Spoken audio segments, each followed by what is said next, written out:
आज हम सिंधु सभ्यता के पतन पर चर्चा करेंगे। सिंधु सभ्यता अस्तित्व में आई, लेकिन उसका पतन कैसे हुआ इसके बारे में विद्वानों में विभिन्न मतभेद हैं और अलग अलग मत जो है उन्होंने दिए हैं। कुछ विद्वान कहते हैं कि परंपराओं का उल्लंघन उनका पतन का कारण रहा।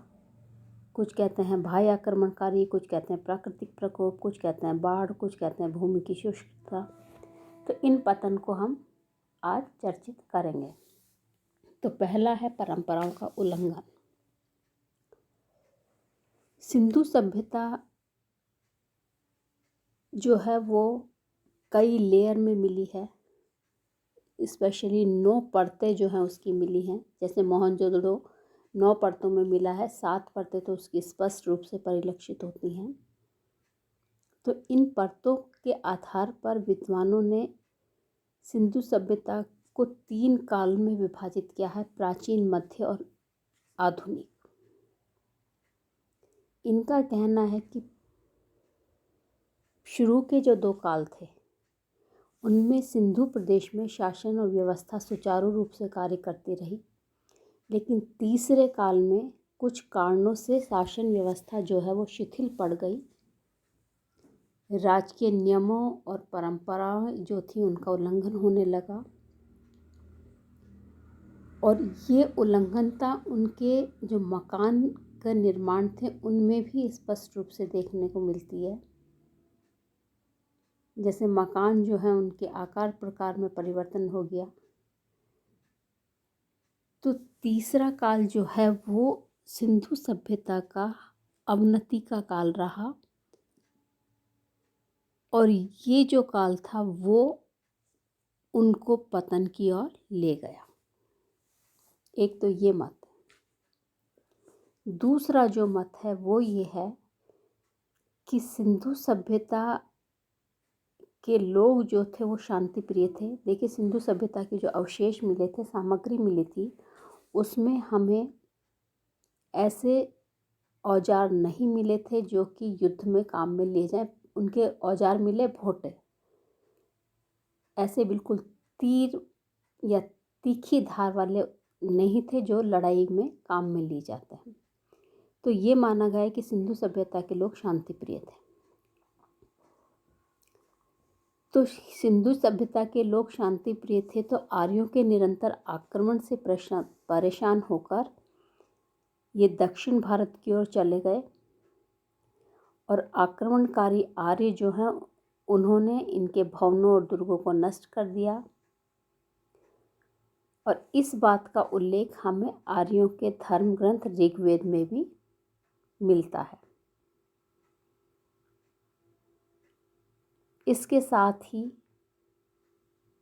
जो साक्ष्य मिले हैं उनमें भी हमें कुछ साक्ष्य ऐसे मिलते हैं जो बहुत कम मात्रा में हैं और ऐसा लगता है कि ये किसी बाह्य आक्रमणकारी के रहे होंगे। जैसे सिंधु सभ्यता घोड़े से परिचित नहीं थी, लेकिन घोड़े के जीवाश्म मिले हैं।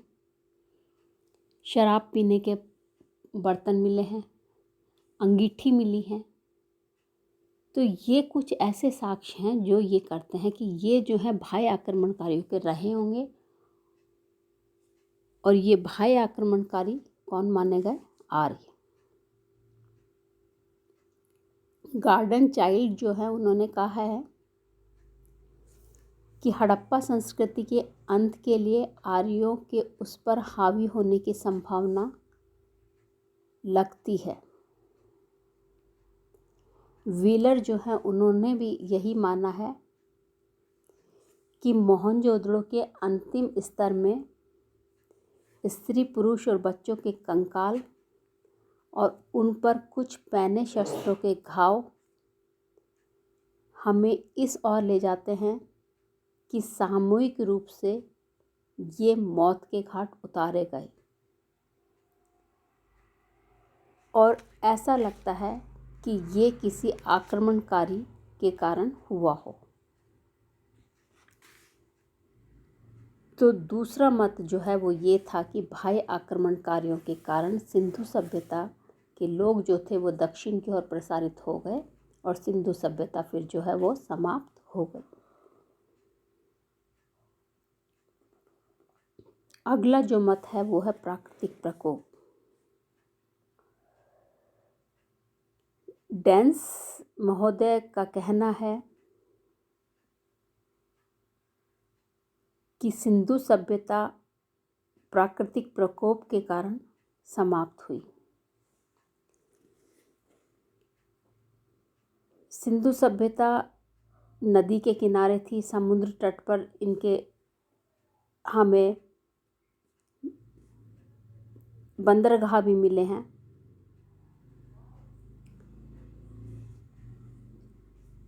तो हो सकता है बाढ़ के कारण बाढ़ आ गई और सिंधु सभ्यता जो है वो समाप्त हो गई, क्योंकि बाढ़ के साथ साथ जब मिट्टी आती है तो मिट्टी का जमाव जो है वो सिंधु सभ्यता को लील गया हो, पतनित कर गया हो। एक जो मत है वो है भूमि की शुष्कता, और इस मत के समर्थक हैं घोष। वो कह रहे हैं कि कुछ स्थानों पर आर्द्रता का ह्रास हुआ और भूमि की शुष्कता का विस्तार हुआ, और ये हड़प्पा सभ्यता सिंधु सभ्यता के अंत के लिए महत्वपूर्ण कारक रहा।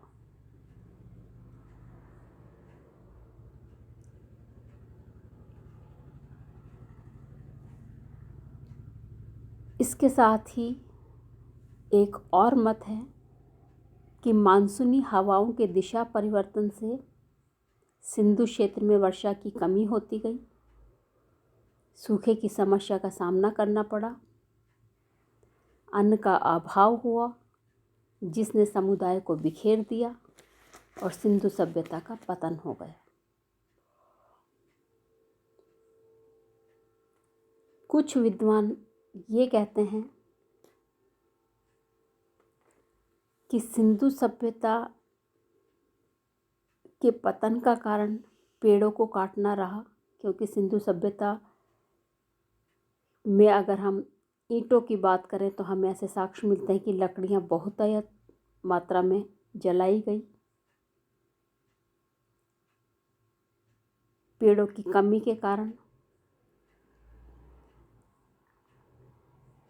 जलवायु जो है उसमें परिवर्तन हुआ और वो सिंधु सभ्यता के विनाश का मुख्य कारण बना।